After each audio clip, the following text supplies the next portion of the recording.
thy native country, thou shalt with us retain as great a scenery, for we create the Earl of Richmond here. Now go forward with our pedigree. Who next succeeded Philip le Beau? 3 sons of his, whom all successfully did sit upon their father's regal throne, yet died and left no issue of their loins. Well, was my mother's sister one of those? She was, my lord. And only Isabel was all the daughters that this Philip had, whom afterward your father took to wife. And from the fragrant garden of her womb, your gracious self, the flower of York's hope, derived his inherited friends. But note the rancor of rebellious minds when thus the lineage of the Beau was out. For to obscure your mother's privilege, and though she were next of blood, proclaimed John of the house of Valois, now their king. The reason was, they say, the realm of France, complete with princes of great heritage, ought not permit a governor to rule, except he be descended of the male. And that's the special ground of their contempt, wherewith they study to exclude your grace.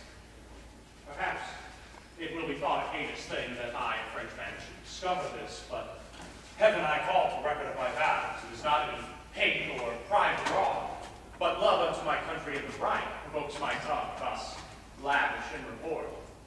You are the lineal watchman of our peace, and John of Valois indirectly climbs. This counsel, Orthwein, like the fruitful showers, and that a growth unto my dignity. And by the fiery vigor of thy words, hot courage is engendered in my breast, which will approve fair Isabel's descent. It will yoke their stubborn necks and steel that spurn against my sovereignty of France. A messenger, Lord Audley, open wings.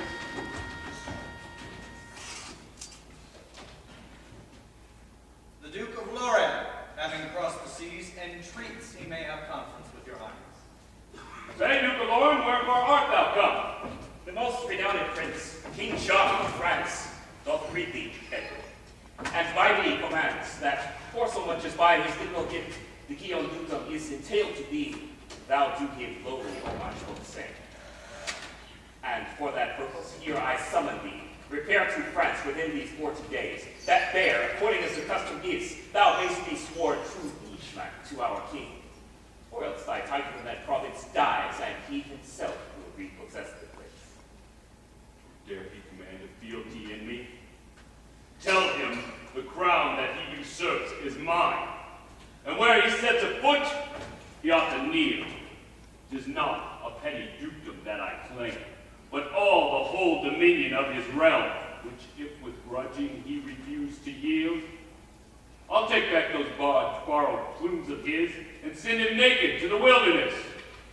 Then, Edward, here, in spite of all thy lords, I do pronounce defiance to thy face. Defiance, Frenchman? We rebounded back, even to the bottom of thy master's throat, and we had spoke with reverence to the king, my gracious father, and these other lords. I hold thy message but as scurrilous, and him that sent thee like the lazy drone, crept up by stealth under the eagle's nest, from whence we'll shake him with so rough a storm, as others shall be warned by his horn. Bid him leave of the Leon case he wears, lest, meeting with the lion in the field, he chance to tear him piecemeal for his pride. The soundest counsel I can give his grace is to surrender, ere to be constrained. Generous traitor, I bring to the place where thou wast fostered in thine infancy. Bearest thou a part in this conspiracy? Lord! Behold the sharpness of this steel. Fervent desire that sits next to my heart is far more authority pricking than this blade. Until my colors be displayed in France, this is my final answer. So be gone.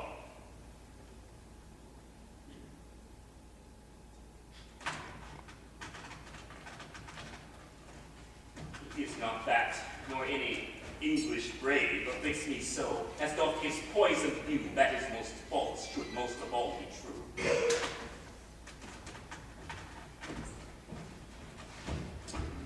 Now, Lord, our fleeting bark is under sail, our gauge is thrown in war, is soon at hand, but not so quickly brought unto an end. Sir William Montague, how stands our league between the Scots and us? Cracked and dissevered, my renowned lord. The treacherous king no sooner was informed of your withdrawing your army back, but straight forgetting his former oath, he made invasion on bordering town. And now the tyrant begirt to besiege the castle of Roxborough, Countess of Salisbury is like to perish. This is thy daughter, Warwick, is it not? Whose husband has served us so long in Britain? It is, my lord. Noble David, hast thou none to grieve but silly ladies in thy threatening arms? I will make thee shrink thy snaily horns! Therefore, first, Audley, go levy footmen for our wars in France, and then go muster our men at arms. Darby, be thou ambassador to my father-in-law, the Earl of Hainault, acquainted with our enterprises. And while you are thus jointly employed, I will with these forces that we have at hand march and repulse the traitorous Scotch. But gentlemen, let us be resolute, for we shall have wars on every side. And then, thou must begin to forget thy study and thy books, and begin to lure thy shoulder to an armorer's weight. As cheerful sounding to my youthful spleen, this tumult is of war's increasing broils. As at the coronation of the king, the clamors of the people are. Within this school of honor I shall learn either to sacrifice my foes to death, or to right the quarrel spend my breath. Then cheerfully forward, each a several way. In great affairs 'tis not to use delay.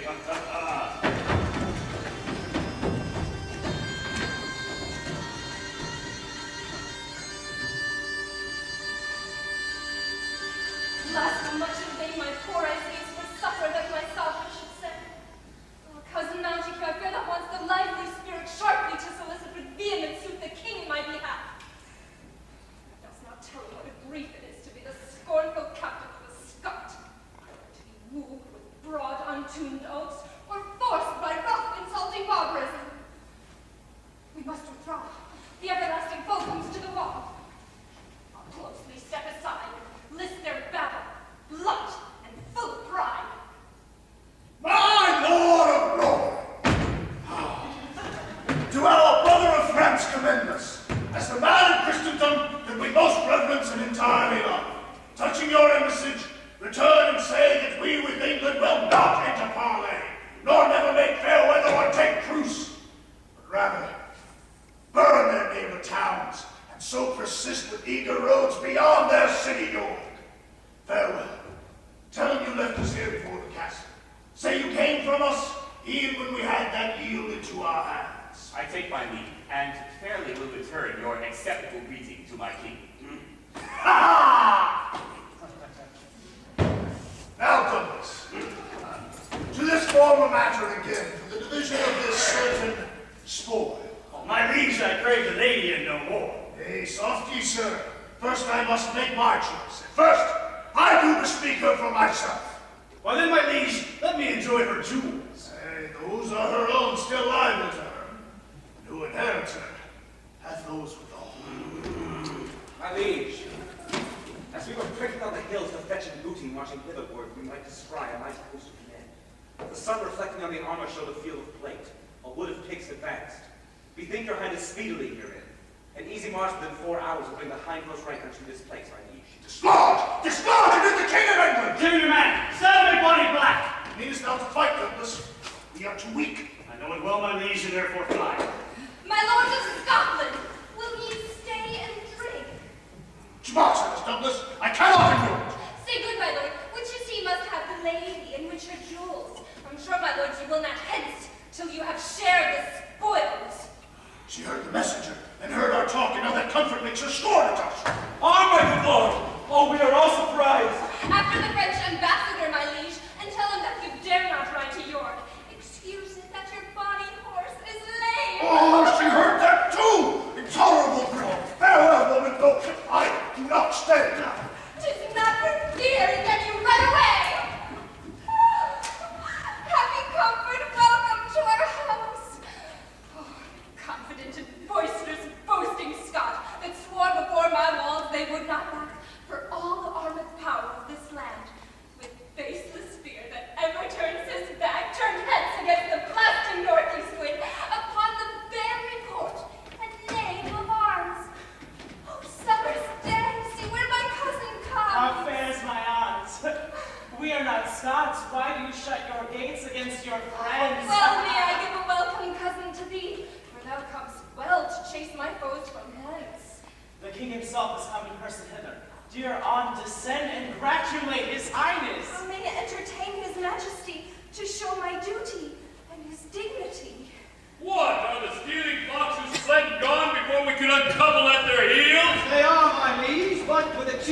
cry, hawkhounds and hardy chase them at the heels. This is the Countess, Warwick, is it not? Even she, my liege, whose beauty tyrants fear. In duty lower than the ground I kneel, to witness my obedience to your highness. With many millions of his subjects, thanks for this, your royal presence, whose approach hath driven war and danger from my gate. Lady, stand up. I've come to bring thee peace. However, thereby I have purchased war. No more to you, my liege. The Scots are gone, and gallop home towards Scotland with their hate. Less yielding I find here in shameful love. Come, let's pursue the Scots, our twa away. A little while, my gracious sovereign, stay, and let the power of a mighty king honor our roof. My husband in the wars, when he shall hear it, will triumph for joy. Pardon me, Countess, I will not come near. I dreamed tonight of treason, and I fear. Far from this place let ugly treason lie. No further off than thine conspiring eye, which shoots infected poison into my heart, beyond repulsive wit or cure of aught. Warwick, Artois, to horse, let's away! What might I speak to make my sovereign stay? What needs a tongue to such a speaking eye?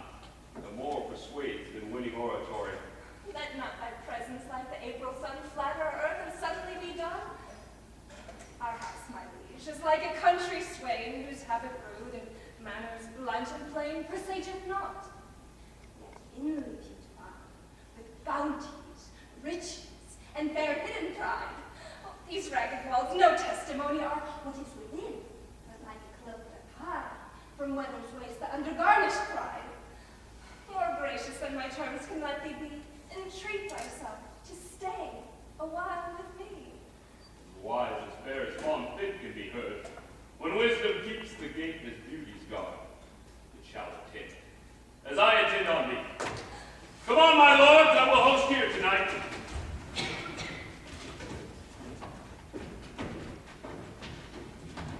I might perceive his eye, her eye lost, his ear to drink her sweet tongue's utterance, and changing passion, like inconstant clouds that rack upon the carriage of the winds, increase and die in his disturbed cheeks.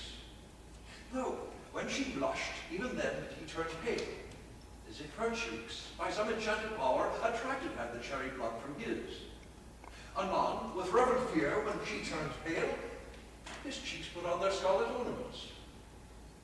Why did he then thus counterfeit her looks? If she did blush, 'twas tender modest shame, being in the sacred presence of a king. If he did blush, 'twas red immodest shame, to veil his eyes amiss, being a king. If she turned pale, 'twas silly woman's fear to bear herself in presence of a king. But if he turned pale, it was with guilty fear to dote amiss, being a mighty king. Then Scottish wars farewell. I fear to approve a lingering English siege of peevish love.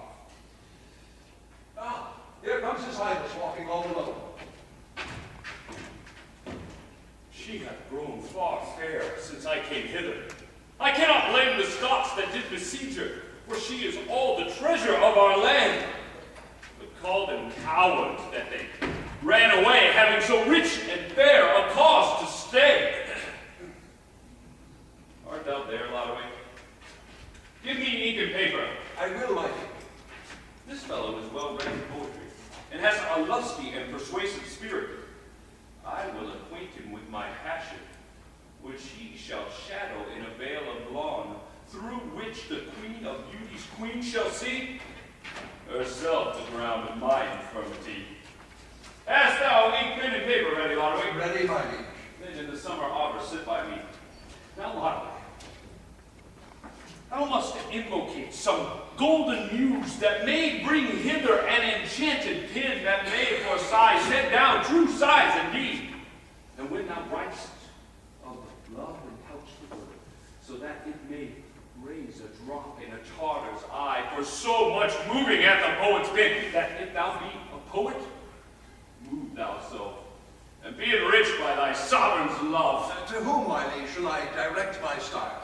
Better than beautiful thou must begin. Devise for fair a fairer word than fair.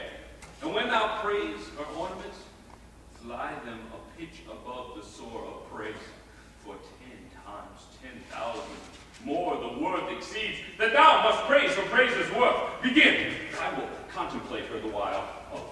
Oh, forget not to put down how passionate, oh, how heartsick, how full of languishment her beauty makes me. Write I to a woman. What beauty could conquer over me? Who but woman would our love let's greet? What, didst thou think I did bid thee praise a horse? Of what condition or estate she is, 'twere requisite that I should know, my lord. Oh, if such estate is hers as to a throne, as my estate is as a footstool which she treads upon, then mayest thou judge the condition of her estate by the proportion of her mightiness. Oh, right off. I will peruse her in my thoughts. Her hair, far softer than a silkworm's twist, like to a flattering glass doth make more fit. Like to a flattering glass, comes in too soon. When thou writest of her eyes, saying they are like a glass that doth catch the sun, and thence the hot reflection doth rebound against my breast and burns my heart. Come, Lodowick, hast thou turned thy ink to gold? Read, Lord, read. More fair and chaste than is the queen of shades. That line hath two faults, gross and palpable. Comparest thou her to the fair queen of night, who being cloaked in darkness is therefore light? She, when the sun lifts up her head, but like a fading taper dim and dead, my love shall brave the eye of heaven at noon, and being unmasked, outshine the golden sun. What is the other fault, my gracious lord? Read over the line again. More fair and chaste. I did not bid thee to talk of chastity, for I would rather have her chaste than chaste. Out with that moonlit line. I will have none of it. And liken my love to the sun. Say that she hath thrice more splendor than the sun, that smiles upon the basest weed that grows as lovingly as on a fragrant rose. Come, let's hear. Let me hear what follows that moonlight line. More bold inconstance. Inconstance in who? Than Judith was. Oh, monstrous line. Put in the next the sword and I'll woo her to cut off my head. Oh, lot, good Lodowick. Let us hear the next. There's all that yet is writ, my lord. Well, I thank thee then, for thou hast done little ill. For what thou hast done is passing ill. For love cannot sound well, but in a lover's tongue. Here, give me that ink and paper, and I will write. Come, since. But soft, here comes the treasure of my spirit. Now, Lodowick, thou knowest not how to draw battle. These wings, these flankers, these squadrons argue in thee a defective discipline. Why? This should be here, and this other over here. Pardon my boldness, my thrice gracious lords. Let my intrusion here be called my duty, that comes to see my sovereign how he fares. Go, draw the same. I'll tell thee in what form. I go. Oh, chaste.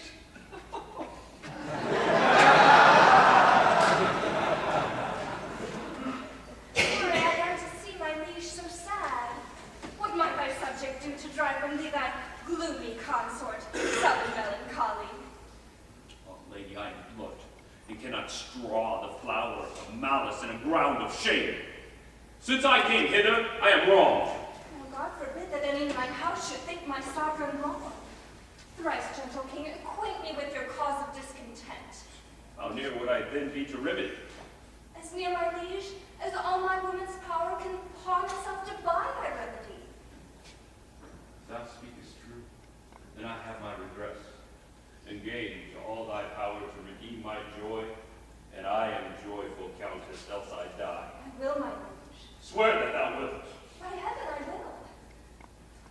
Take thyself a little aside, and tell thyself a king doth dote on thee, and that it lies within thy power to make him happy, and that thou hast sworn to give him all the joy that is within thy power. Do this, and tell me when I will be happy. All this is done, my thrice dread sovereign. That power of love that I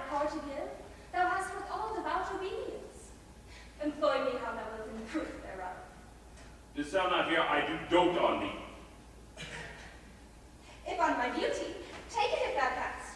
The little I do prize it 10 times less. If on my virtue, take it if thou canst. For virtue stored by giving doth augment. Be it on 112, that I please, and thou canst take away, inherited. It is thy beauty I would enjoy. Oh, were it painted, I would wipe it up and dispossess myself to give it thee. But thou mayst lend me to sport withal. As easy may my intellectual soul be lent away, and yet my body live, as lend my body palace to my soul, away from her and yet retain my soul. If I should leave her house, my lord, to thee, I'd kill my poor soul, and my poor soul me. Didst thou not swear to give me what I would? I did, my liege, so what I would you could. I wish no more of thee than what thou mayst give. No beg, I do not. Gratify, that is, thy love, and for that love of thine, in rich exchange I tender to be mine. But that your lips were sacred, good my lord, you would profane the holy name of love. That love you offer me, you cannot give. For Caesar owes that tribute to his queen. That love you make of me, I cannot give. For Sarah owes that duty to her lord. He that doth clip or counterfeit your stand shall die, my lord. And will your sacred self commit high treason against the King of heaven, to stamp his image in forbidden metal, forgetting your allegiance and your oath? It is a penalty to break your statutes, though not enacted with your highness' hand. How much more to infringe the holy act made by the mouth of God, sealed with his hand? I know my sovereign, in my husband's love, who now doth loyal service in his wars, doth but to try the way for Salisbury, whether she will hear of wantons, tale or no. Lest being therein guilty by my stay, from that, not from my liege, I turn away.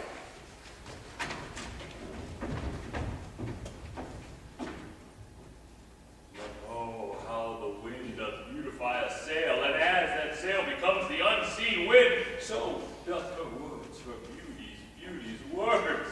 Oh, when she adds the air to me. Why, so she is. For when I would embrace her, I do this, and catch nothing but myself.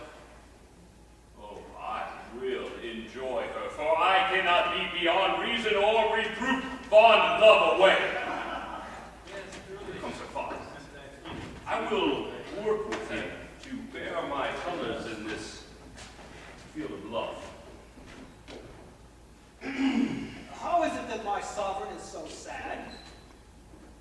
May I with pardon know your highness' grief, and that my old endeavor will remove it. It shall not cumber long, your majesty. Kind and generous gift thou profferest, it was bold of me to have begged of thee.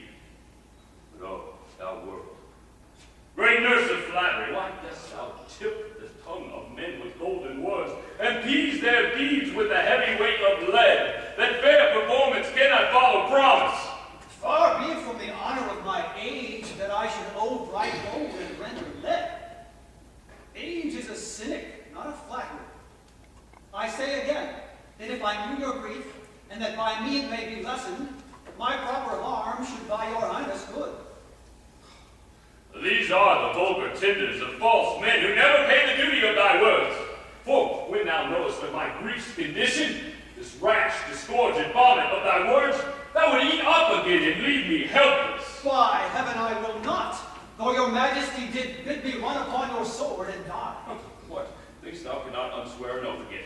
I cannot, nor I would not if I could. Well, if thou dost, what would I say to thee? What may be said to any perjured villain that breaks the sacred warrant of an oath? What would thou say to one who broke an oath? That he had broke his faith with God and man, and from them both stands excommunicate. What office were it to suggest a man break a lawful and religious vow? An office for the devil, not for man. And this devil's office thou must be from me. For break thy oath, and sever thy bond of love and duty twixt thyself and me. Therefore, Lord, if thou be Lord and master of thy word and oath, go to thy daughter, and in my name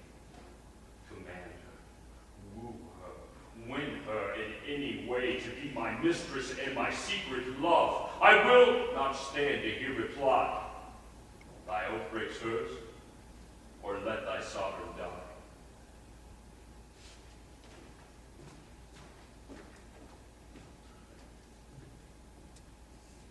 Oh. Goat king. Oh, detestable office. Well, may I tempt myself to wrong myself when he hath sworn me by the name of God to break a vow made by the name of God. What if I swear by this right hand of mine to cut this right hand off? The better way were to profane the idol than confound it. But neither will I do. I'll keep mine oath, and to my daughter make a recantation of all the virtue I have preached to her. I say she must forget her husband, Salisbury, if she remember to embrace the king. I'll say an oath may be easily broken, but not so easily pardoned being broken. I'll say it is true charity to love, but not true love to be so charitable. I'll say his greatness may bear out the shame, but not his kingdom can buy out the sin. I'll say it is my duty to persuade, not her honesty to give consent. The Lord and Father I've sought for you. My mother and the peers importuned you to keep in presence of his majesty and do your best to make his highness merry. Neither my daughter nor my dear friend's wife. I am not Warwick, as thou thinkst I am, but an attorney from the court of hell that dost have housed my spirit in this form to do a message to thee from the king. The mighty king of England dotes on thee. He that hath power to take away thy life hath power to take thy honor. Then consent to pawn thine honor rather than thy life. Honor is often lost and got again. The king in his glory will hide thy shame, and those that gaze on him to find out thee will lose their eyesight, looking in the sun. The king's great name will temper thy misdeeds, and give the bitter potion of reproach a sugared, sweet, and most delicious taste. Besides, it is no harm to do the thing which, without shame, could not be left undone. Thus have I, in his majesty's behalf, apparelled sin in virtuous sentences, and dwelled upon thy answer in his suit. Natural besiege! Woe me unhappy, to have escaped the danger of my foes and to be 10 times worse injured by friends!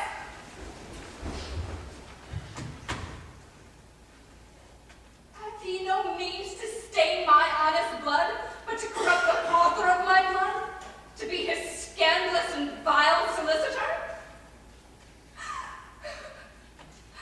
Why then give sin a passport to offend and use the dangerous reign of liberty?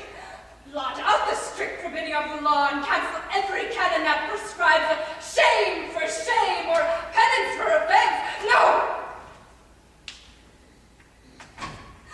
Let me die. If his too boisterous will have it so. Or I will consent to be an actor in his graceless lust. No!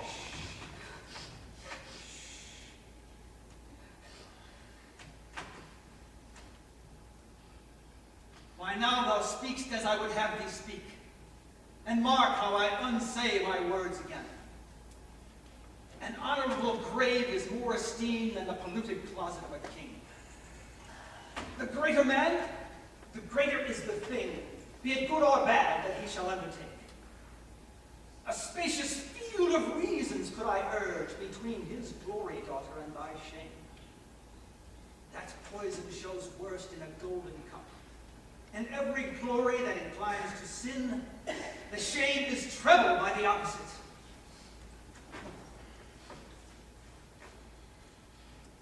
So leave I, with my blessing in thy bosom, which then convert to a most heavy curse, when thou convertest from honor's golden name to the black faction of bed-blotting shame. I'll follow thee. And when my mind turns stone, my body sink my soul in endless woe. Christ the Lordly, well encountered here, if we can. How is it with our sovereign and his peers? 'Tis full a fortnight since I saw his highness. What time he sent me forth to muster men. What news, my lord Darby, from the emperor? As good as we desire. The emperor hath yielded to his highness friendly aid, and makes our king lieutenant general in all his lands and large dominions. Was not this highness leap to hear these news? I have not yet found time to open them. The king is in his closet, now content. For what? I know not. But he gave in charge till after dinner. None should interrupt him. Undoubtedly then something's amiss. The trumpet sound. The king is now abroad. Here comes the king. Before my sovereign, all my sovereign's wish. Oh, that thou were a witch to make it so. The emperor greeteth you, Would it were the countess. and hath accorded to your highness suit. Thou liest. She hath not, though I would she had. All love and duty to my lord the king. All but one is none. What news with you? I have, my liege, levied those horse and foot according to your charge and brought them hither.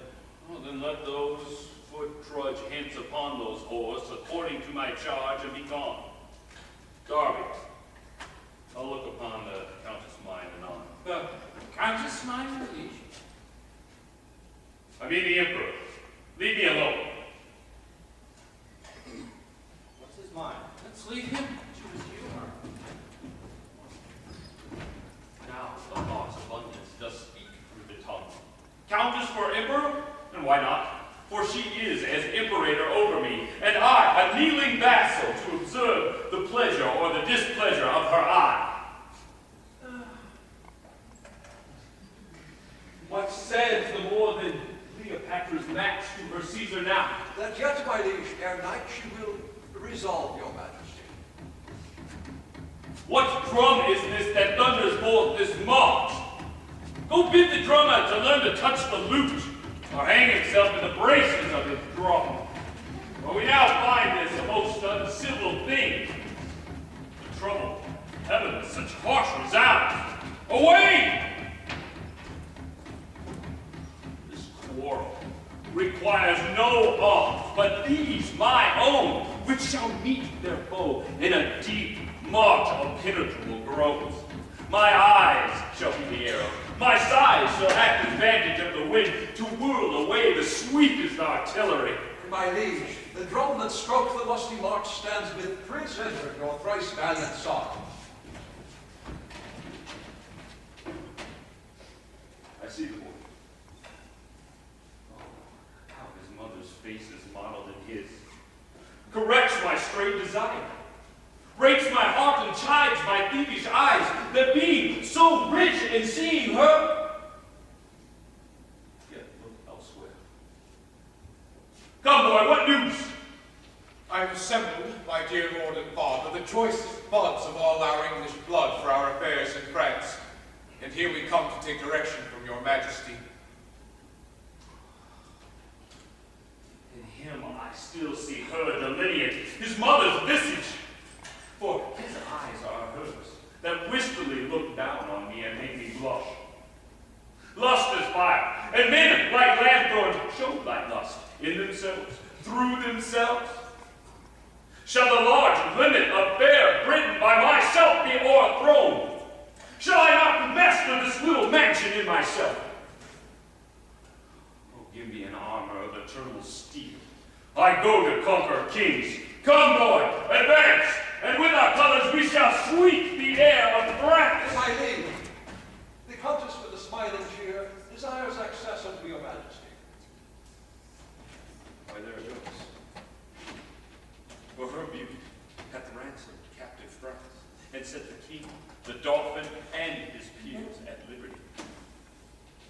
Go, boy, leave me. Go revel with thy friends.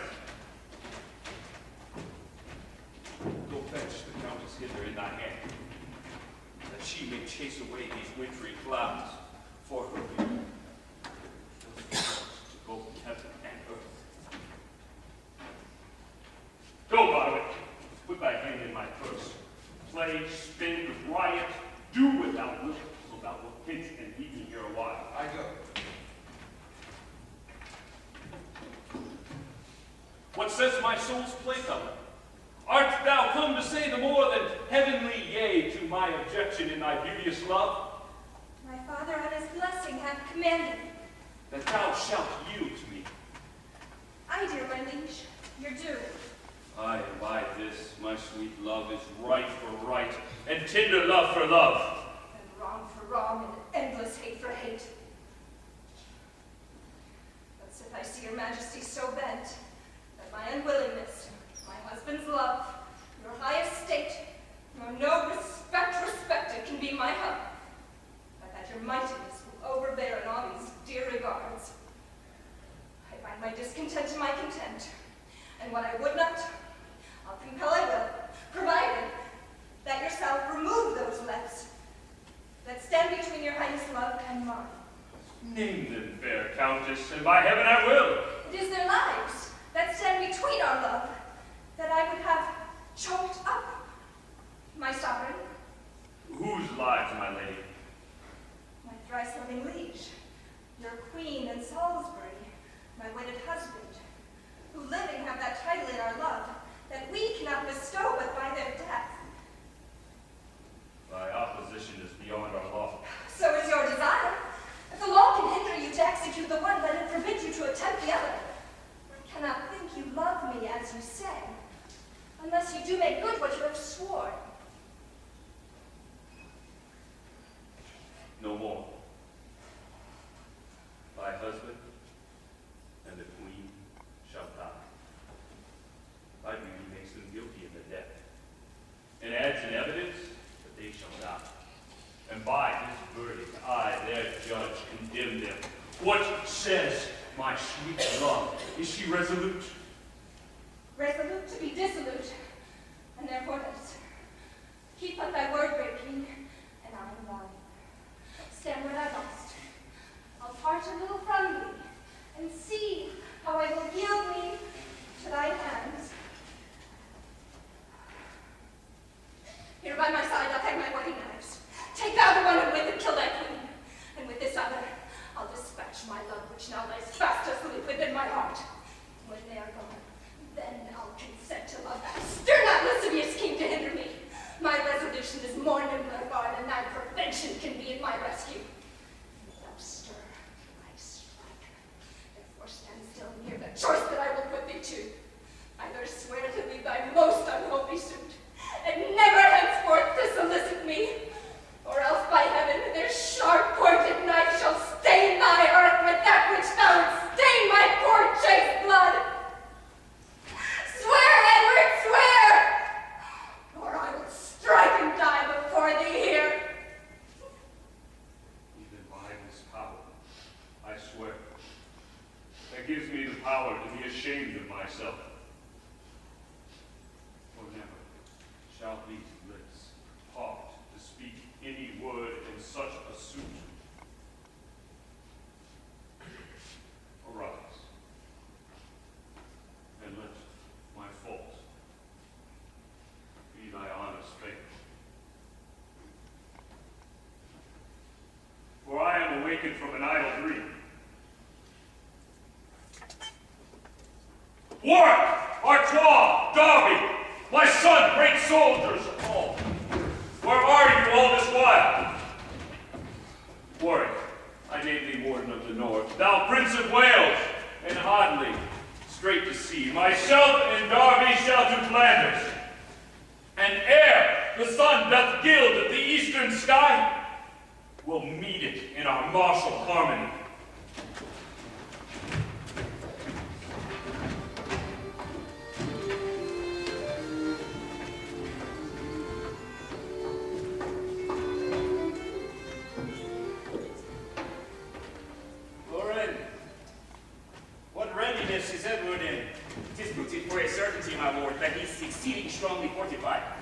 their sprockets willingly to war as if unto a triumph they were led. England was wont to harbor malcontents, bloodthirsty and seditious Catalans, spendthrifts, and such as gave for nothing else but changing and alteration of the state. And is it possible that they are now so loyal in themselves? All but the Scot, who solemnly protests, as heretofore I have informed his grace, never to sheathe his sword or take a truce. That is the anchorage of some better hope. But on the other side, to think what friends King Edward hath retained in Netherland doth not a little aggravate mine eye. Besides, we hear the Emperor conjoins and installs him in his own authority. But all the mightier that their number is, the greater glory reaps the victory. My lord, near to the coast I have described the proud armada of King Edward's ships, which at first far off when I began seemed as it were a grove of withered pines. But drawing near, their glorious bright aspect, their streaming ensigns wrought of colored silk, like to a meadow full of sundry flowers, adorns the naked bosom of the earth. And on the top gallant of the admiral, the arms of England and of France unite, are quartered equally by herald's art. They plow the ocean hitherward amain. Dare he already crop the fleur-de-luce? But where is our navy? How are they prepared to wing themselves against this flight of ravens? They, having knowledge brought them by the scouts, did break from anchor straight and puffed with rage, as when the empty eagle flies to satisfy his hungry griping maw. There's for thy news. Return into thy bark, and if thou escape the bloody stroke of war and do survive the conflict, come again, and let us hear the manner of the fight.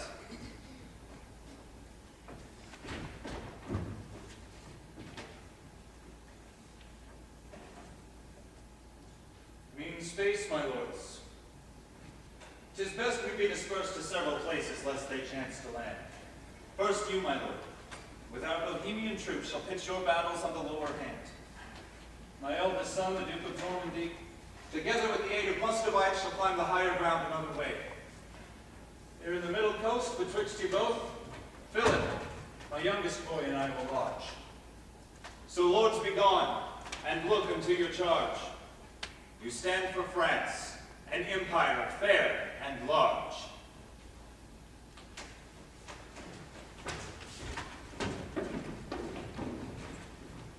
Now tell me, Philip, what is thy concept touching the challenge that the English make? I say, my lord, claim Edward what he can, and bring he ne'er so plain a pedigree. 'Tis you are in possession of the crown, and that's the surest point of the law. But, were it not, yet ere he should prevail, I'll make a conduit of my dearest blood and chase those straggling upstarts home again. Well said, young Philip. Call for bread and wine that we may cheer our stomachs which we pass to look our foes more sternly in the face. Now has begun the heavy day at sea. Fight, Frenchmen, fight. Stir, angry nemesis, that with the sulphur battles of your rage the English fleet may be dispersed and sunk.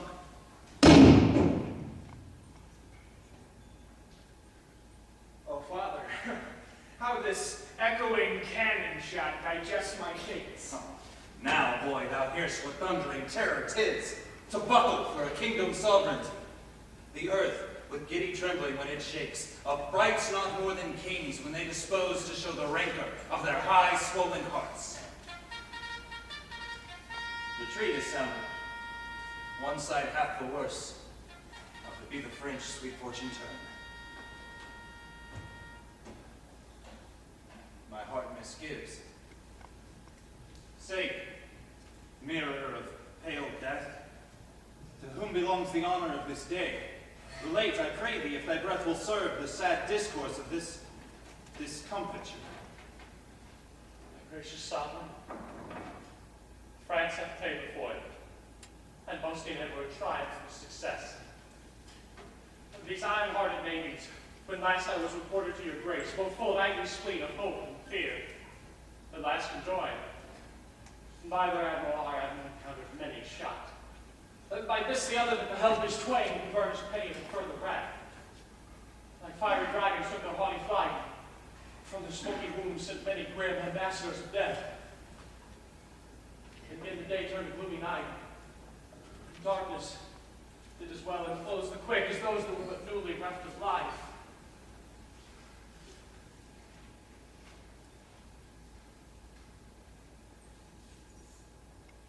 No leisure served for friends to bid farewell.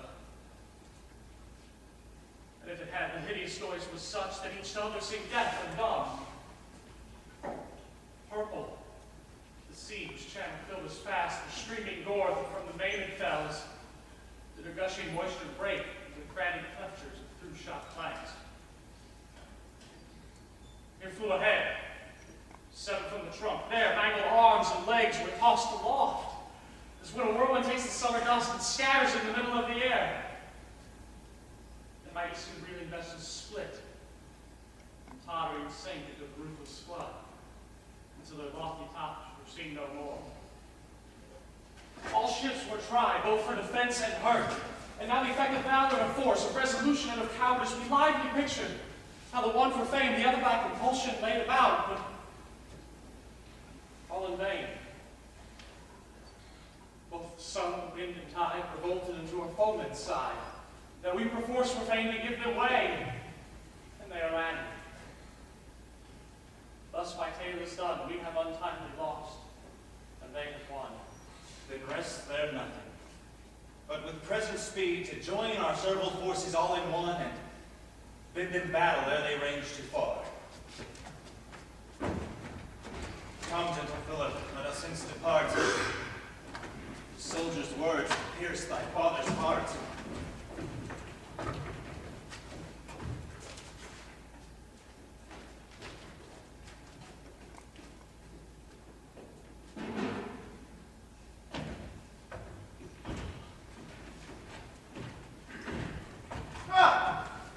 Well met, my master.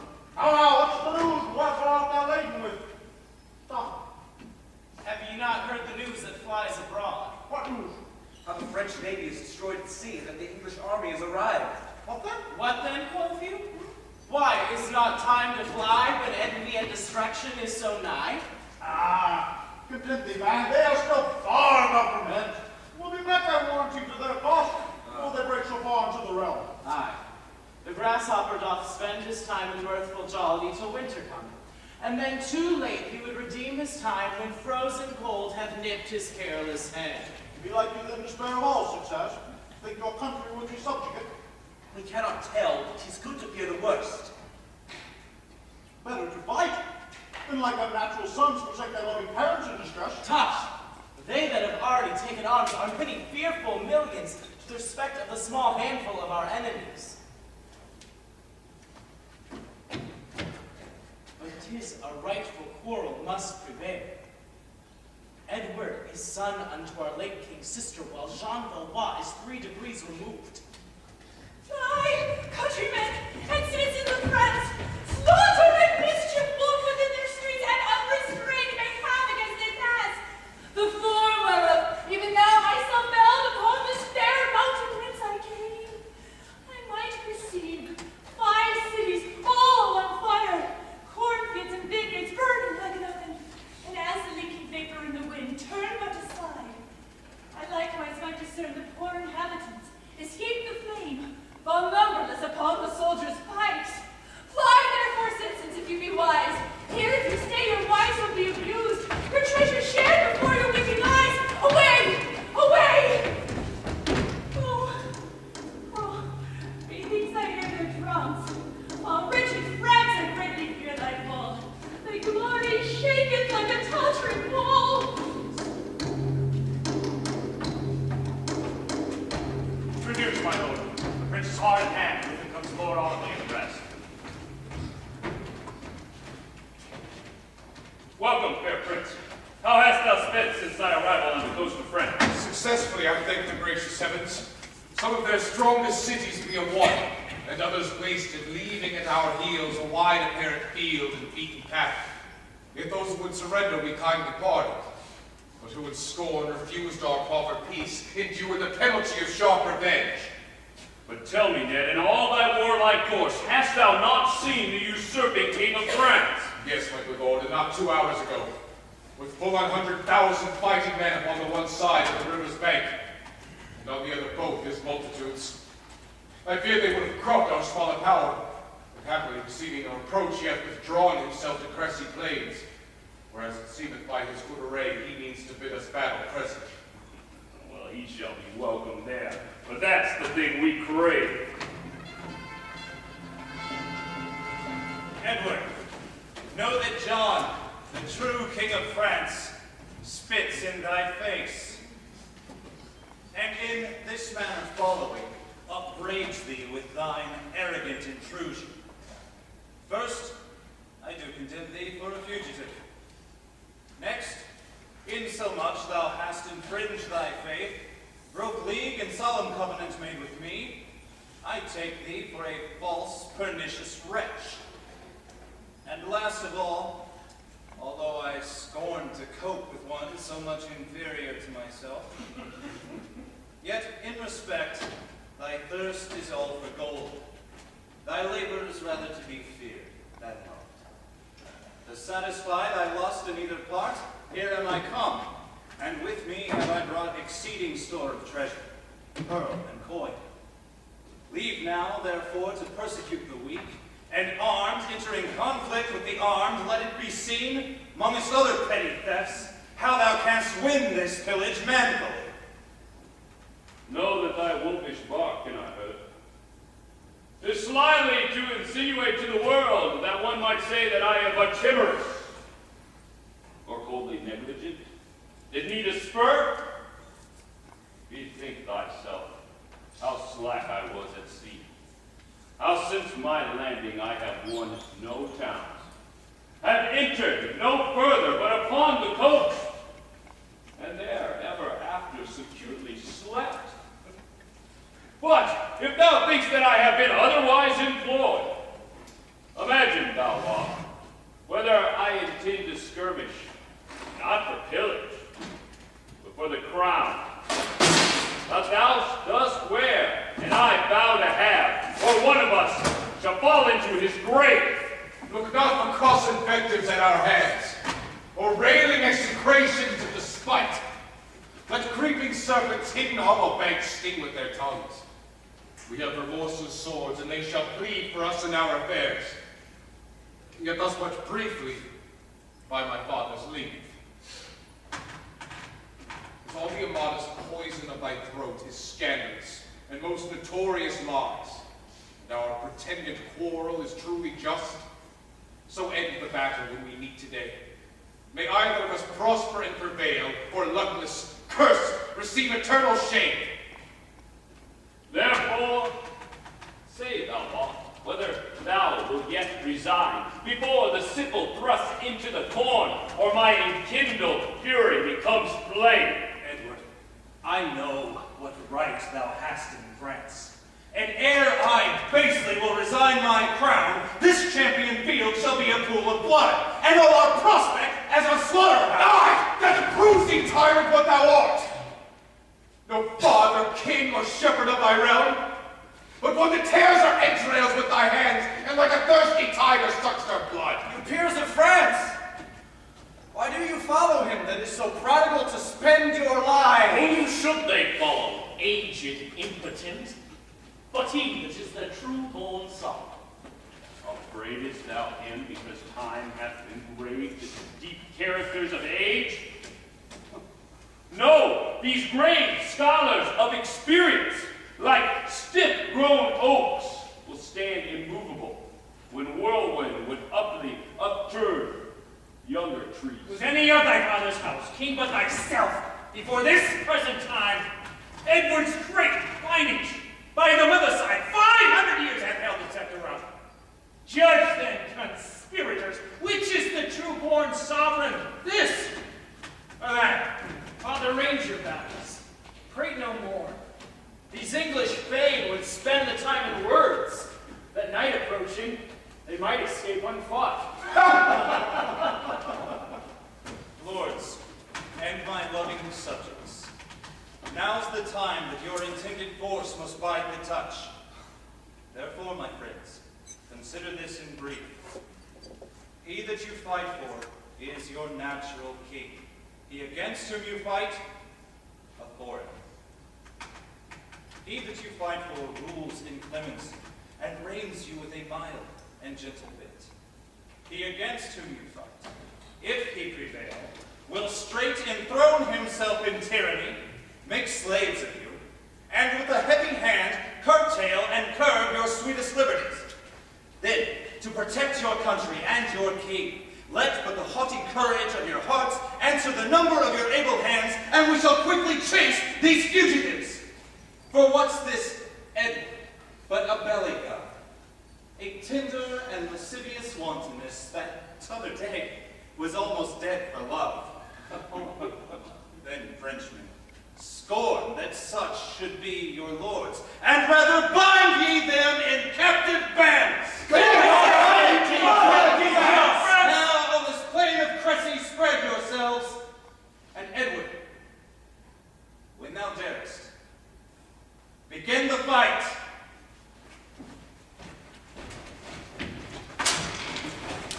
We shall presently meet thee, John of France.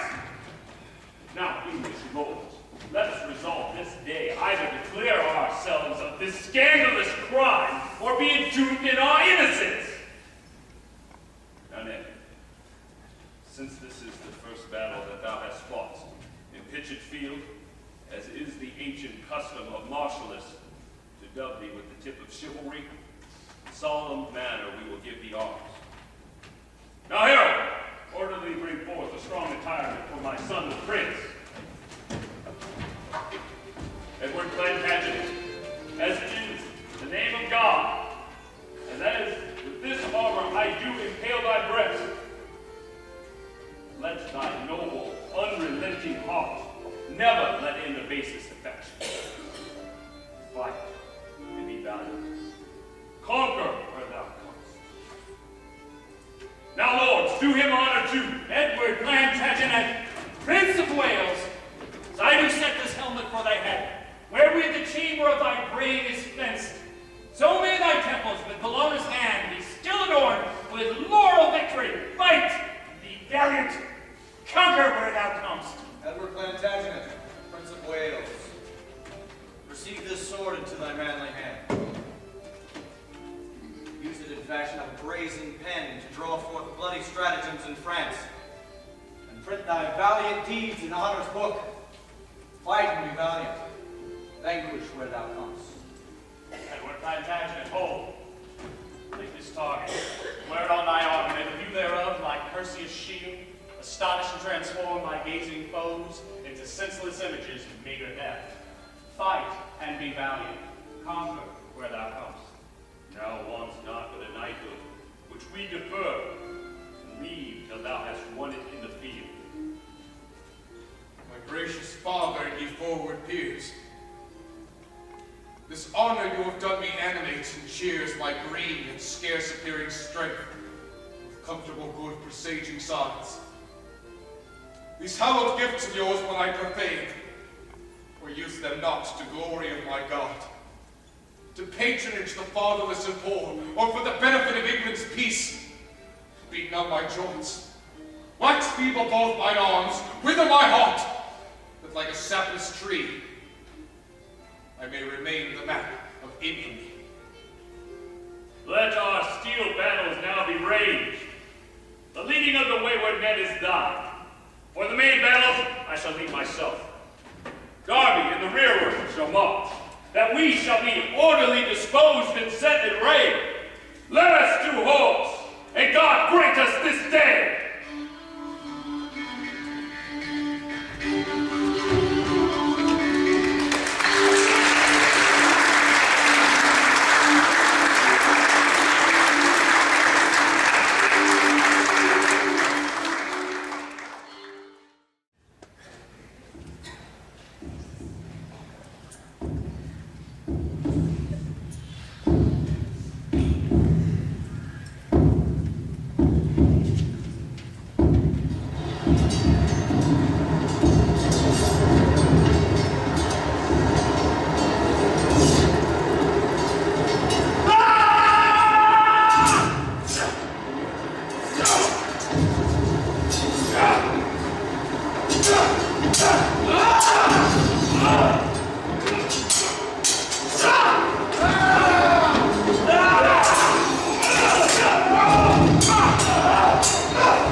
Our number is far greater than our foes.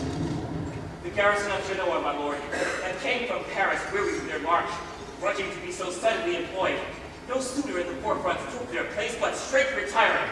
So dismayed the rest, as likewise they betook themselves to flight, in which, for haste to make a safe escape, or in the clustering throng are pressed to death and by the enemy 1,000-fold. Oh, hapless fortune.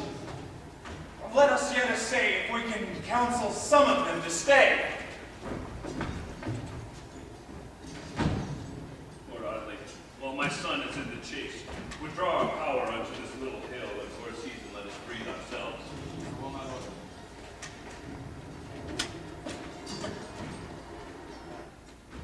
This dooming heaven, whose secret providence to our gross judgment is inscrutable, how are we bound to give thee wondrous praise, when thou hast this day given unto the right, and made the wicked stumble at themselves? Rescue! King Edward! Rescue for thy son. What, Artois? Is he prisoner? No, my lord, but now beset with turning Frenchmen whom we did pursue. 'Tis impossible he should escape except our highness presently descend. Tut, man, let him fight. We gave him arms today, and he is laboring for a knighthood. The prince, my lord, the prince! Oh, succor him! He's close encountering with the world of odds! Then will he win a world of honor, too, if by valor he is able to redeem himself. Hence, if not, what remedy? I have more sons than one to comfort my declining age. Renowned Edward, give me leave, I pray, to lead my soldiers where I may relieve your grace's son, in danger to be slain. The snares of French, like emmets on a bank, muster about him, whilst he, lion-like, entangled in the net of their assault, frantically rends and bites the woven toil. But all in vain. He cannot free himself. I lay content. I will not have a man, on pain of death, set forward to succor him. This is the day ordained by destiny to season his courage with those grievous thoughts that if he breaketh out, Hester's years on earth will have him savor still of this exploit. Ah, but he shall not live to see those days! Why then his epitaph shall be lasting praise. Yet good, my lord, it is too much willfulness to let his blood be spilt that may be stained! Exclaim no more! For none of you can tell whether a borrowed aid will serve or no. Perhaps he is slain or tamed. If we deliver Edward with our hands, then in danger he shall expect the like. But if himself redeemed from thence, why then he will have vanquished cheerful death and fear, and ever after dread their force no more. Cruel father.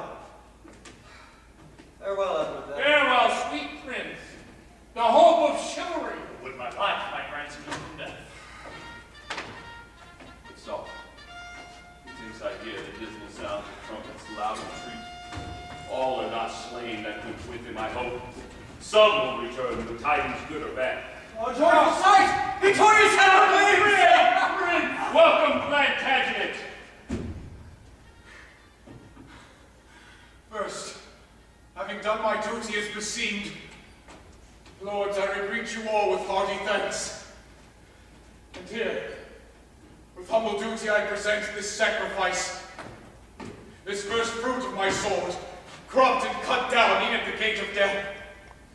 The King of Boheme, father, whom I slew, whose thousands had entrenched me round about, yet marble courage still did under prop. And when my weary arms with often blows began to falter, straight I would accord my gifts you gave me and my zealous vow, and then new courage made me fresh again, that in despite I carved my passage forth, and put the multitude to speedy flight. Lo, thus hath Edward's hands filled your request, and done, I hope, the duty of a knight. Aye, well, thou dost dead. And with this sword still reeking warm with the blood of those that fought to be thy bane, arise, Prince Edward, trusty knight at arms. Here is a note, my gracious lord, of those that in this conflict of our foes were slain. 11 princes of esteem, 80 barons, 120 knights, and 30,000 common soldiers. And of our men, 1,000. Our God be praised. Now, John of France, no King Edward has no wantonness, no love-sick cockney or his soldiers jade. Which way did the fearful king escape? Towards Poitiers, noble father, and his sons. Now can oddly pursue him still. Myself and Derby shall to Calais straight, and there be girt that haven town in siege.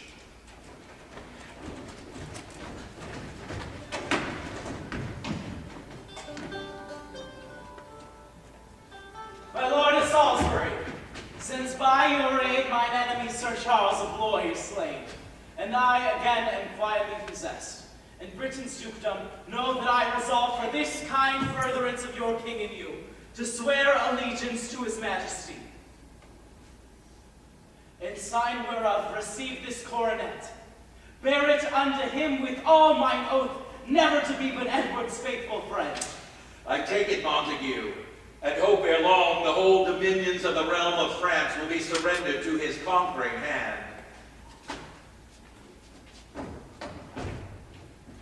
Now, if I do but safely how to pass, I would at Calais gladly meet his grace, whither I am by letter certified that he intends to have his host removed.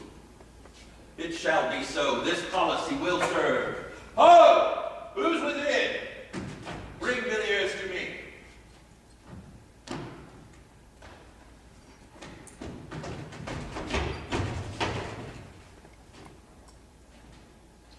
Villiers, thou knowst thou art my prisoner, and that I might for ransom, if I would, require of thee 100,000 francs, or else retain and keep thee captive still. But so it is, that for a smaller charge thou mayst be quit as if thou wilt thyself. Then this it is. Procure me but a passport of Charles, the Duke of Normandy, that I, without restraint, may have recourse to Calais through all the countries where he hath to do, which thou mayst easily obtain, I think. And then thou shalt be set at liberty. How sayst thou? Wilt thou undertake to do? I will, my lord. But I must speak with him. Why, so thou shalt.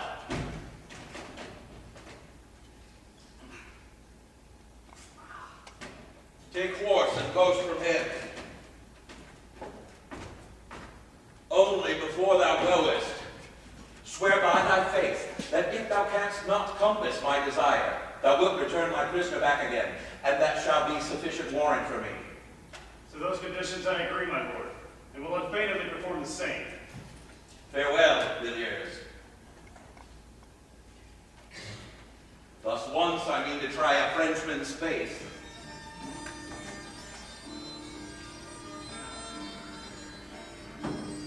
Since they did refuse our proffered truce, and will not ope their gates and let us entrench ourselves on every side. Let famine combat, where sword is stopped. The promised aid that made them stand aloof is now retired and gone another way. It will repent them of their stubborn will. But what are these fools that I can slay, my lord? We are poor distressed peasants that have long been diseased, sick, and lame, and now, because we are not fit to serve, the captain of the town hath thrust us forth, so that some expensive victuals might be saved. A charitable deed, no doubt, and worthy praise.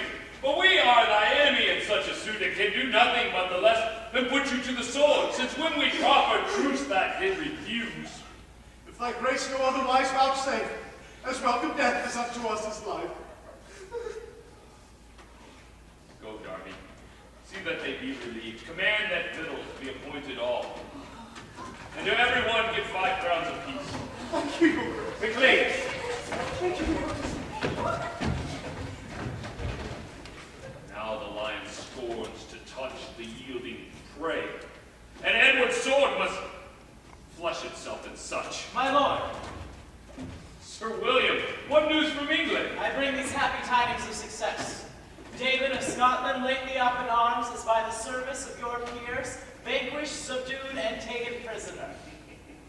me, my lord, comes to your grace, and purposeth, as soon as the wind will serve us, to land at Calais and to visit you. Oh, she shall be welcome, and to await her coming, I shall pitch my tent here on the sandy shore.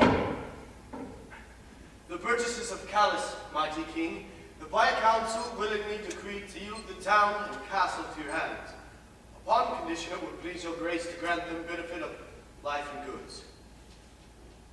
They would so. Then belike they will dispose, elect, govern as they list. No, sirrah. Tell them, since they did refuse my princely clemency at first, I will accept of naught but fire and sword. Except unto these 2 days, 5 of them, the wealthiest citizens of the town, come naked, but in their linen shirts, with halters hanged about their necks, prostrate, yielding upon their knees, to be afflicted, hanged, or what I please.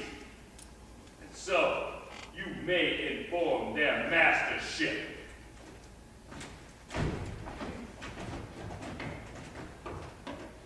Why this it is to trust a broken staff. Had we not been persuaded, John our king would with his army have relieved the town. We had not stood upon defiant so. But now 'tis past that no man can recall a better song to go to rap than all.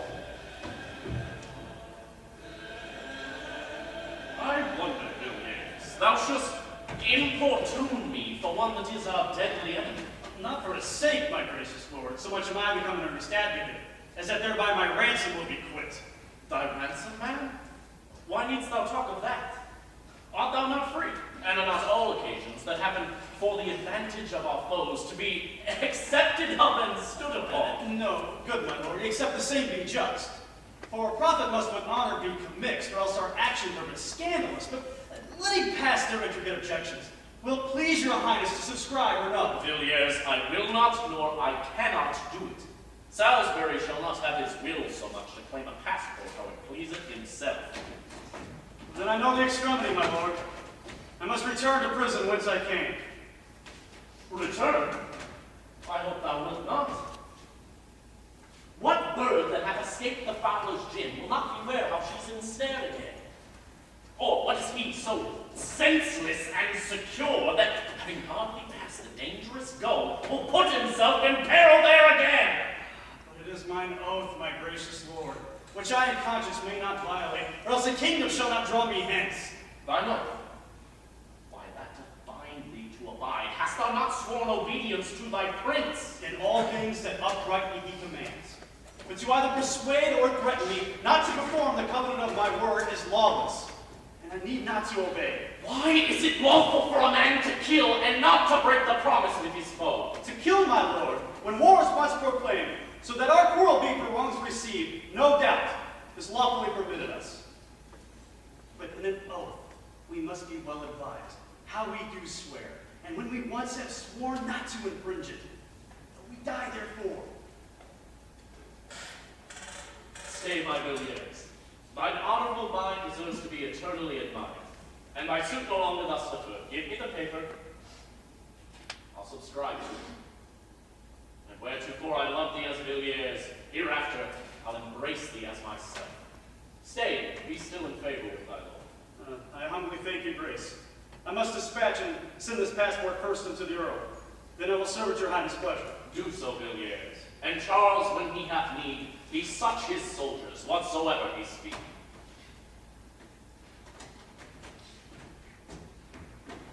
Come, Charles, and arm thee. Edward is entrapped. The Prince of Wales is fallen into our hands, and we have compassed him. He cannot escape. What will your highness fight today? What else, my son? He's scarce 8,000 strong, and we are 70,000 at the least. I have a prophecy of my gracious lord, wherein is writ what success is like to happen us in this outrageous war. When feathered fowl shall make thine army tremble, and flint stones rise and break the battle ray, then look on him that doth not now dissemble, for that shall be the hapless, dreadful day.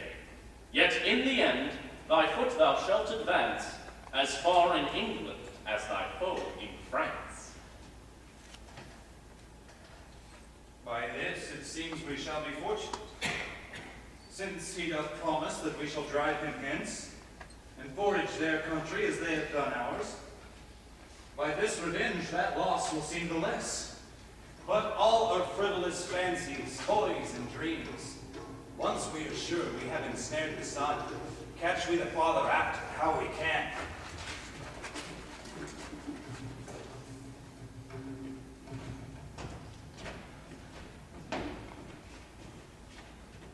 Godly, the arms of death embrace us round, and comfort have we none, save that to die we pay sore earnest for a sweeter life.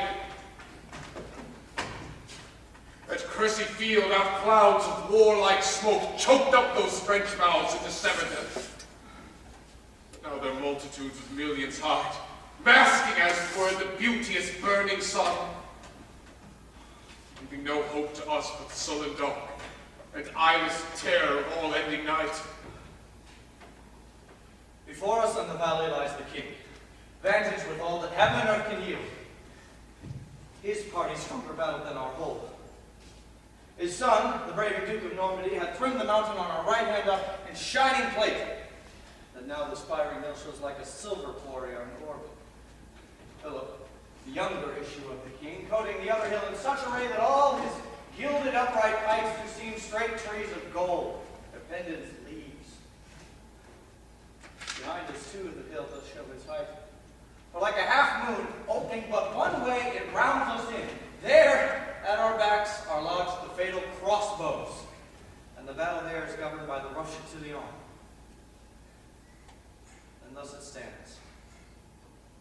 The valley, for our flight, the king binds it. The hills on either hand are proudly royalized by his sons, and on the hill behind stands certain death in pay and servants with Chatillon.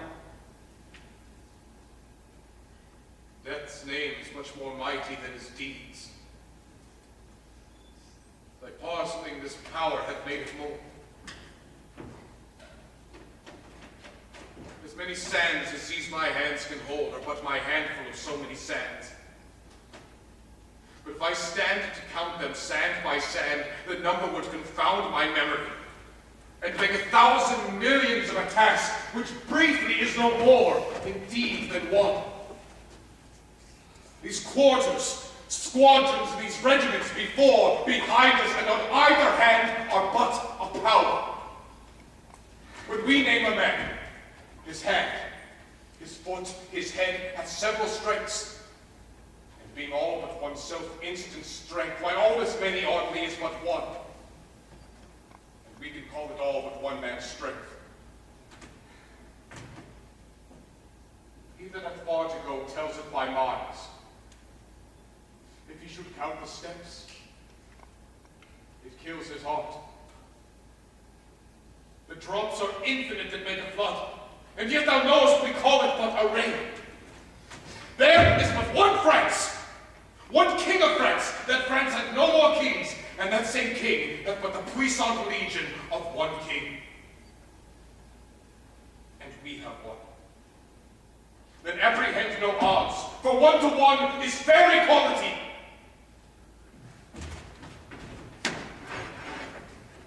What tidings, messenger? Be plain and brief.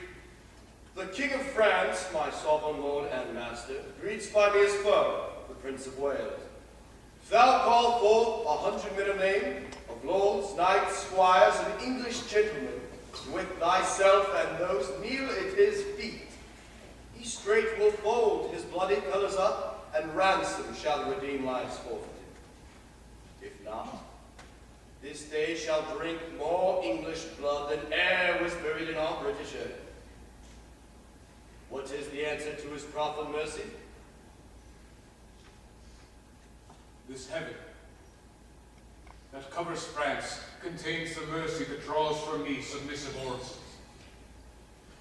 That such base breath should vanish from my lips to urge the plea of mercy to a man, the Lord forbid. Return. Tell the king my tongue is made of steel, and it shall beg my mercy on his coward virgins. Tell him my colors are as red as his, my men as bold, our English arms as strong. Return him my defiance in his face. I go.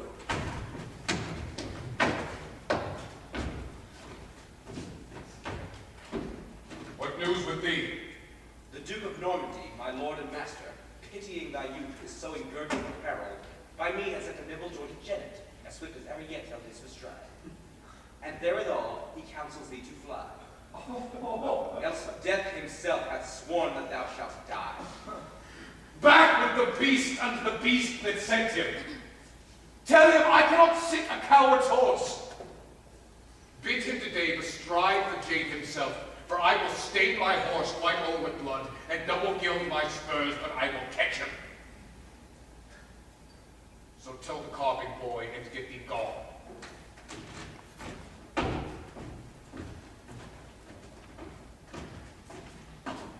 Edward of Wales, Philip, the second son, most mighty Christian king of France, seeing thy body's living days expire, all full of charity and Christian love, commends this book,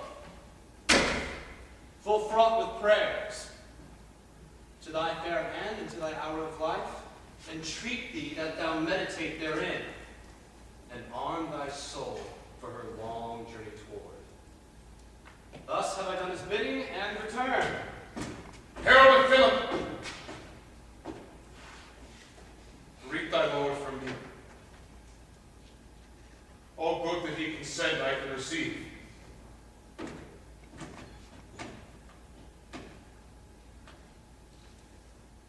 thinkst thou not the unadvised boy hath wronged himself in thus far tendering me? Happily he cannot pray without the book. I think him no divine extemporal.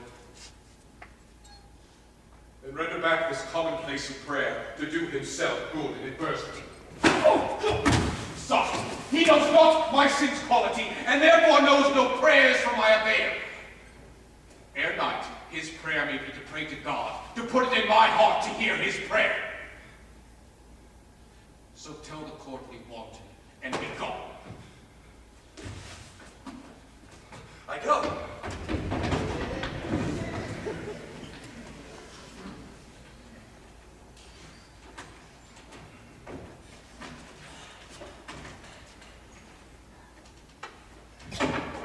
Now, Orthwein, sound those silver wings of thine, and let those milk-white messengers of time show thy time's learning in this dangerous time. Thyself art bruised and bit with many broils, and stratagems forepassed with iron pens are texted in thine honorable face. Thou art a married man in this distress, but danger woos me as a blushing maid. Teach me an answer to this perilous time.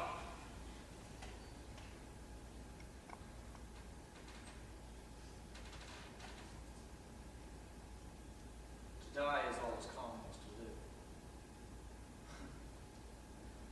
The one inchwise, the other holds in chase. For from the instant we begin to live, we do pursue and hunt the time to die. If then we hunt for death, why do we fear it? If we do fear, with fear we do but aid the thing we fear to seize on us the sooner. If we fear not, no resolve of profit can overthrow the limit of our fate. But whether right or wrong, drop we shall, as we do draw the lottery of our doom. Ah, good, true man. Thousand armors these words of thine have buckled on my back. Huh.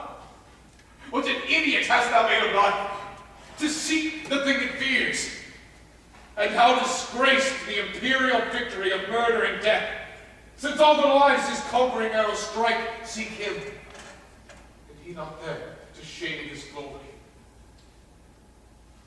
I will not give a penny for a life, nor have a halfpenny to shun grim death, since for to live is but to seek to die, and die the beginning of new life. But come the hour when neither rules it will. To live or die, I hold indifferent.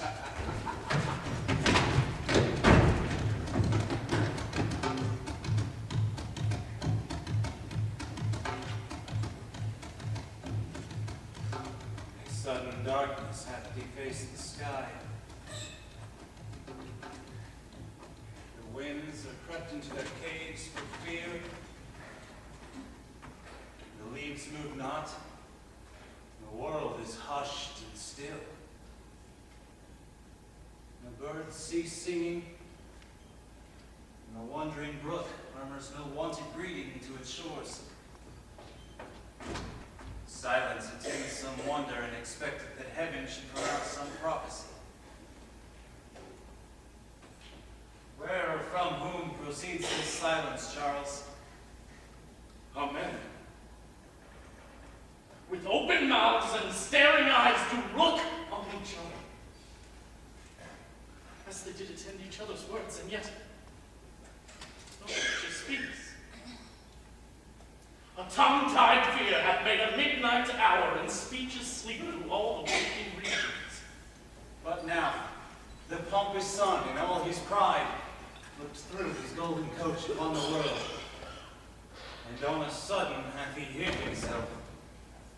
And now the under earth is as a grave, dark, deadly, silent, and uncomfortable.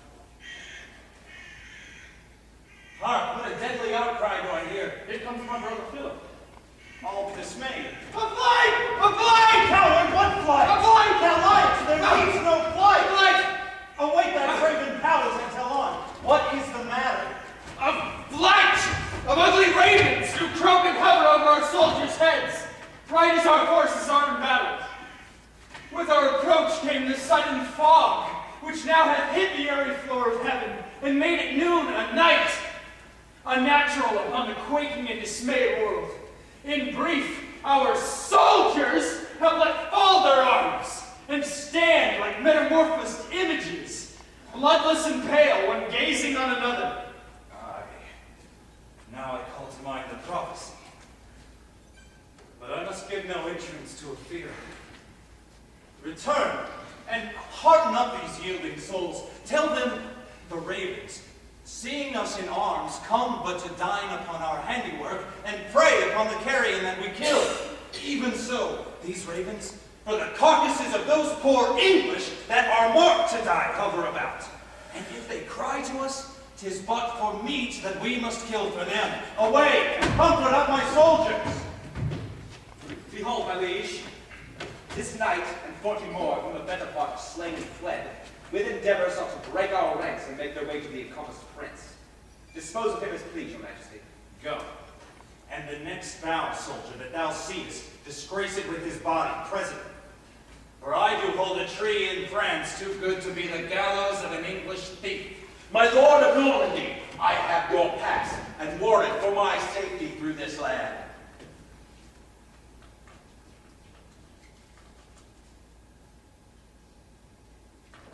Yes, the court called thee, did he not? He did. And this current thou shalt freely pass. Aye, freely to the gallows to be hanged without denial or impediment. Away with him! I hope your highness will not so disgrace me. He hath my never broken name to show, charactered with this princely hand of mine. Rather let me leave to be a prince than break the stable verdict of a prince. I do beseech you, let him pass in quiet. And thy word lie both in my command. What canst thou promise that I cannot break? Which of these twain is greater infamy, to disobey thy father or thyself? Thy word, nor no man's may exceed his power, nor that same man doth never break his word that keeps it to the utmost of his power. The breach of faith dwells in the soul's consent, which if thyself without consent to break, thou art not charged with the breach of faith. Go, hang him, for thy license lies in me, and my constraint stands the excusement. What? Am I not a soldier in my word? May I not give my girdle from my waist, but with a guardian I shall be controlled, to say I may not give my things away.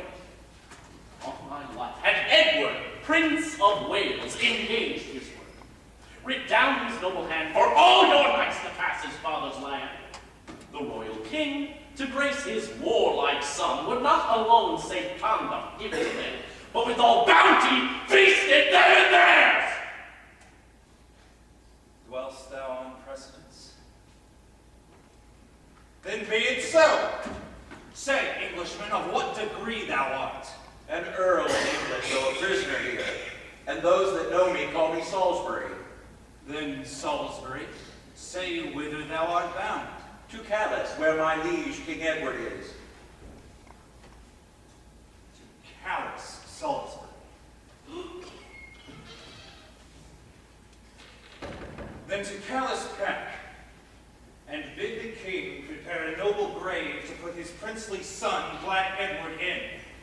And as thou travelest westward from this place, some 2 leagues hence there is a lofty hill, Upon whose tall top, when thy foot attains, look back upon the humble vale beneath, and thence behold the wretched Prince of Wales, hooped with a bond of iron round about. Afterwards sight the Calais spur amain, and say the prince was smothered and not slain, and tell the king this is not all his ill, for I will greet him ere he thinks I will. Away, be gone!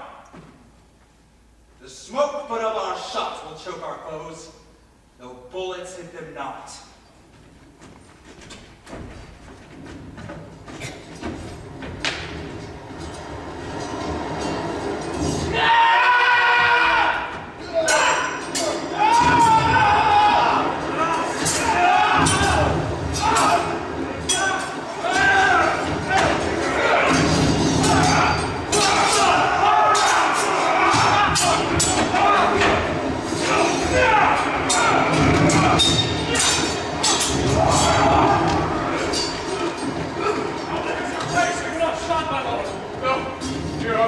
Choked with dust and smoke, and stepped aside for breath and fresher air. Breathe then, and do it again. The amazing French are quite distracted from gazing on the thrones. For our quivers full of shafts, again your grace will see the glorious day of this. More arrows, Lord. That is our want.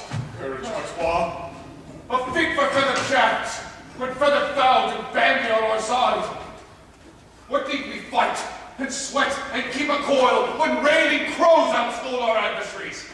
Up, Orthwein, the ground itself is armed with fire-containing flint. Command our bows to hurl away their pretty-colored hue, and tour it with stones. Away, Orthwein, away. My soul doth prophesy we win the day.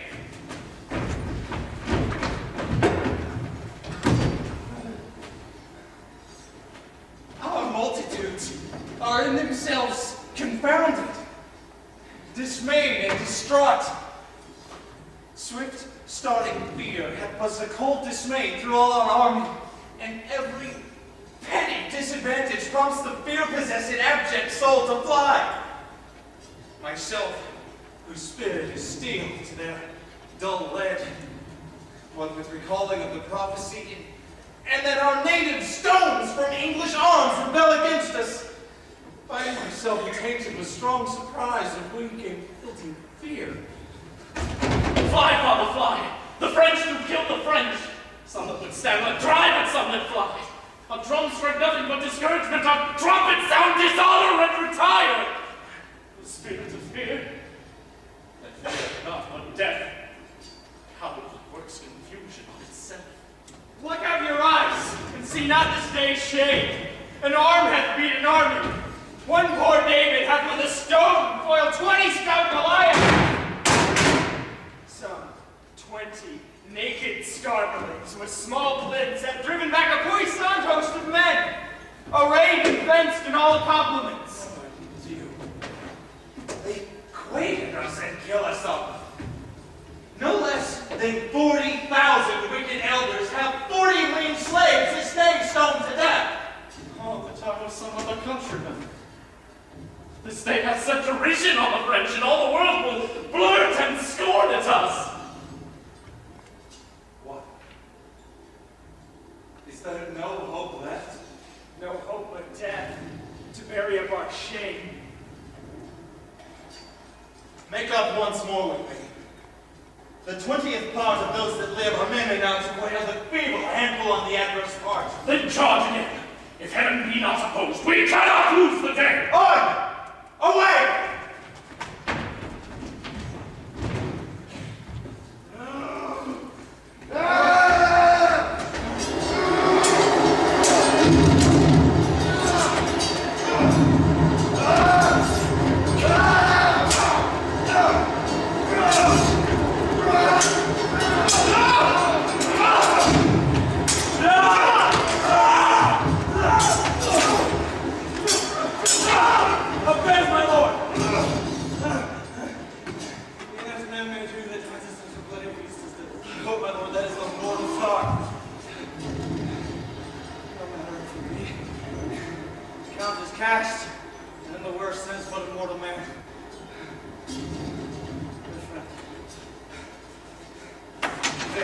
princely Edward, that in the crimson bravery of my blood, you may become him by salute again. I'll smile and say this open scar doth in the harvest of his godly Lord.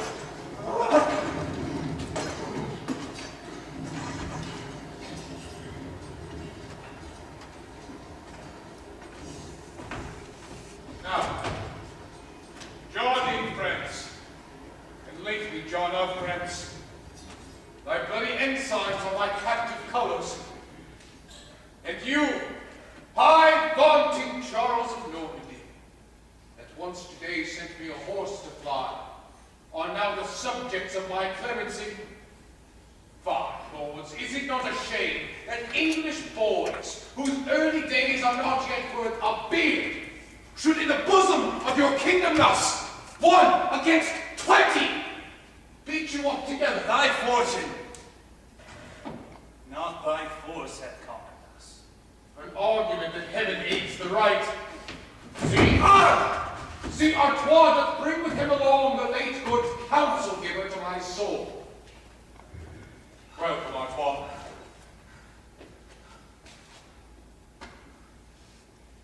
And welcome, Philip, too. Who now, of you or I, have need to pray? Say, what grim discouragement comes here? Alas, 1,000 orbit men of France have writ that note of death in Audley's face, and lobbed a true, loving friend from my soul. Oh, Prince, thy sweet bemoaning speech to me is as a mournful knell to one dead sick. Dear Audley, if my tongue ring out thine end, my arms shall be thy grave. What may I do to win thy life, or to revenge thy death? If that will drink the blood of captive kings, or that will restore to command the health of king's blood, and I'll drink to thee. If honor may dispense for thee with death, the never-dying honor of this day, share wholly Audley to thyself and live. Victorious Prince, that thou art so. Behold Caesar's fame and king's captivity. If I could hold him death but at a bay till I did see that royal father, this castle of my flesh would yield itself up with all willingness to darkness, consummation, dust, and worms. Cheerly, bold man. Thy soul is all too proud to yield her city for one little breach. Lo, to repair thy life, I give thee 3,000 marks a year in English land. I take thy gift to pay the debts I owe. This poor squire redeemed me from the French with lusty indeed hazard of his life. What thou hast given me, I give to him. And Prince, as thou lovest me, lay thy consent in this bequeath in my last testament.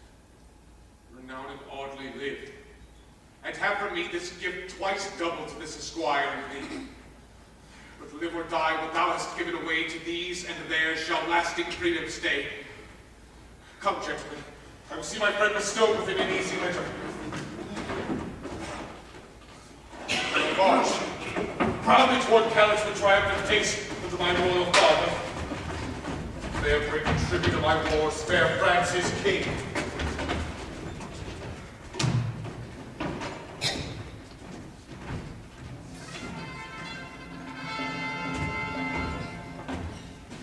Soldiers, assault. I will not stay. Put on the sword and make the spoils thy own.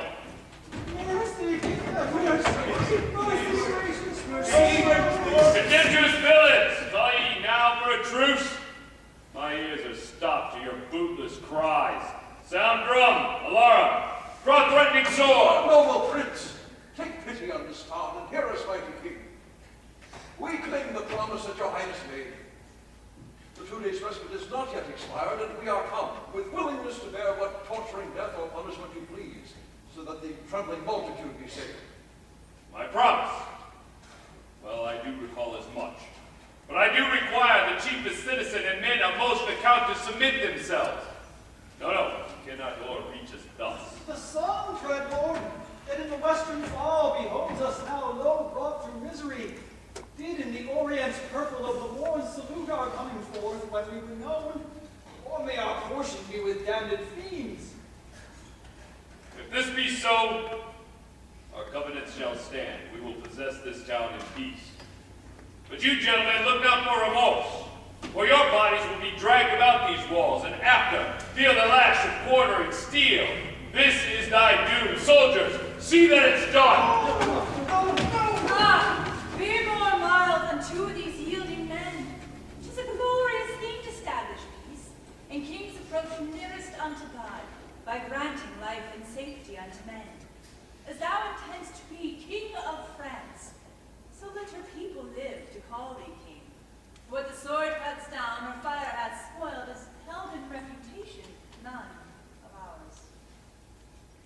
Belief prevail. We shall entreat thy request. These men shall live to boast of clemency. Let tyranny strike terror in thy heart. Now go, get you hit, return unto your town, and learn to reverence Edward as thy king. Oh my God! Let me be your reign! Welcome, Lord of Salisbury. What news from Britain?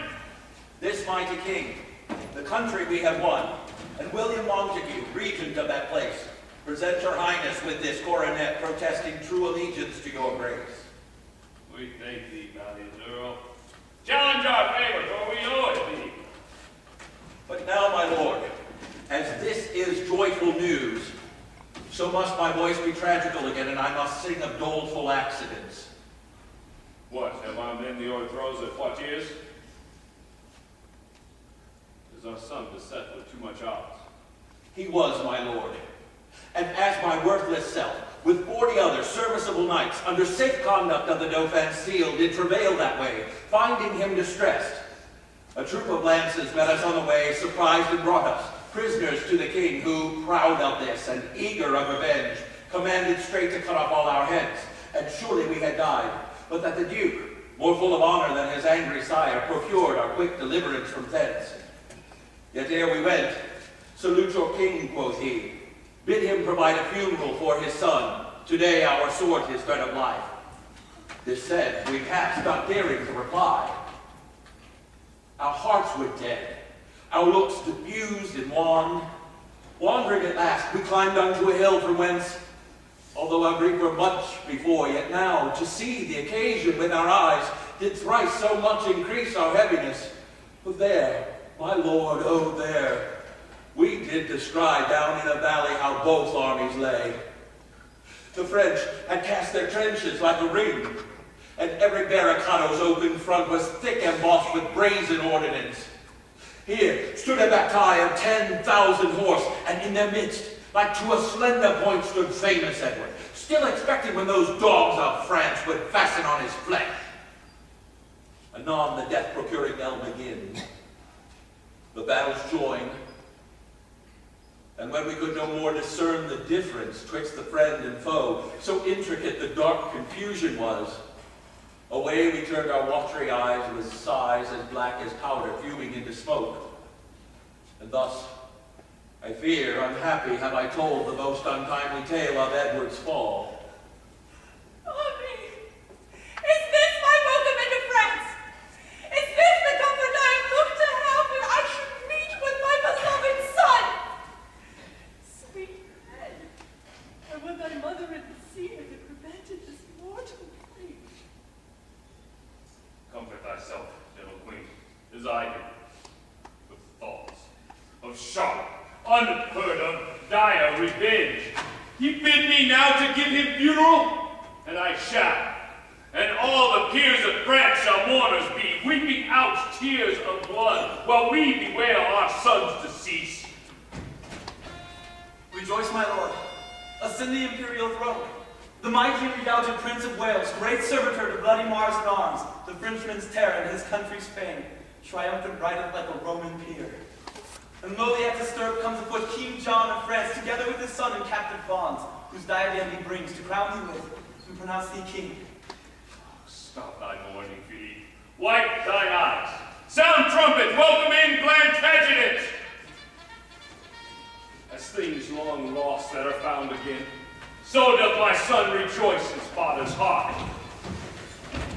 Be this a token to express my joy, and your passion will not touch me to speak. My noble father, here receive the gift, this wreath of conquest and reward of war. Install your highness in your proper right.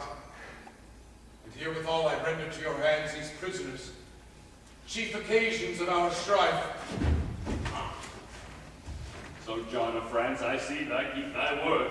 Thou promised to be quickly with ourselves, and 'tis so indeed. Now, Father, this petition Edward makes to thee, whose grace hath been his strongest shield, that as thy pleasure chose me for the man to be the instrument to show thy power, so thou wilt grant that many princes more, bred and brought up within that little isle, may still be famous for like victories. And for my part, the bloody scars I bear and weary nights that I have watched in field, the dangerous conflicts I have often had, I wish were now redoubled 20-fold, so that hereafter ages, when they read the painful traffic of my tender youth, might thereby be inflamed with such resolve as not the territories of France alone, but likewise Spain, Turkey, and what countries else that justly would provoke fair England's ire, might at their presence tremble and retire. Now, English lords, let us proclaim a peace, and after we have breathed ourselves a day or two, God be willing, we shall to England, and there arrive in a happy hour, I trust.